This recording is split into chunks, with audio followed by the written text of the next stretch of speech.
இப்போ நிறைய கடைகளில் ஆர்கானிக் வெல்லம் இது ஒரிஜினல் வெல்லம்னு சொல்லி விற்கிறாங்க. கிடையவே கிடையாது. அதெல்லாம் நான் ஒத்துக்கவே மாட்டேன். வெல்லம்னா இப்படி தான் இருக்கணும், இப்படி இருக்கணும். இங்கே பாருங்கள், நான் கையால் நசுங்கும் போதே எப்படி நசுங்குது பாருங்கள். நீங்கள் இப்போ உள்ள வெல்லத்தெல்லாம் நீங்கள் வாங்கி உடச்சி அதை வந்து இப்படி நசுக்கி பாருங்கள், நசுங்குதான்னு பாருங்கள். நசுங்காது.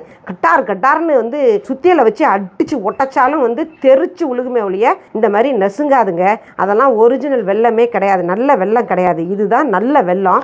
வெல்லம் வந்து ஒரிஜினல் வெல்லம் வேணும் அப்படின்னா நீங்கள் என்ன செய்யலாம், இந்த வடூர் சாலையில் உள்ள, நான் உங்களுக்கு அவரோட லிங்க் வேணாலும் நான் தர்றேன், அவருடைய கான்டாக்ட் நம்பர் தரேன். நீங்கள் வந்து அவர்கிட்ட ஒரிஜினல் வெல்லம் நீங்கள் ஆர்டர் போட்டுக்கலாம். ஆர்டர் போட்டிங்கன்னா உங்களுக்கு வந்து அவர் கொரியர் கூட பண்ணி கொடுப்பாரு.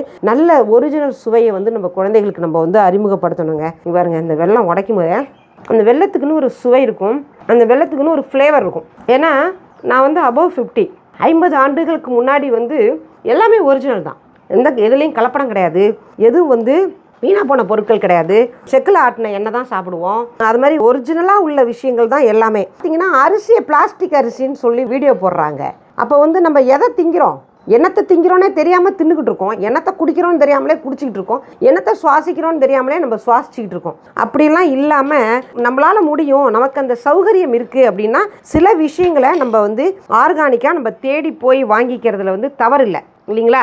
அதுக்கு தான் சொல்கிறேன். இது வந்து நல்லா இருக்குது, இது ஒரிஜினல், இது ஒர்த்து தான் அப்படின்னு சொன்னால் தான் அந்த ஒரு விஷயத்தை வந்து நான் வந்து பப்ளிக்காக எல்லாத்தையும் சொல்லி இதை நீங்கள் வாங்கிங்கன்னு சொல்லுவேன்.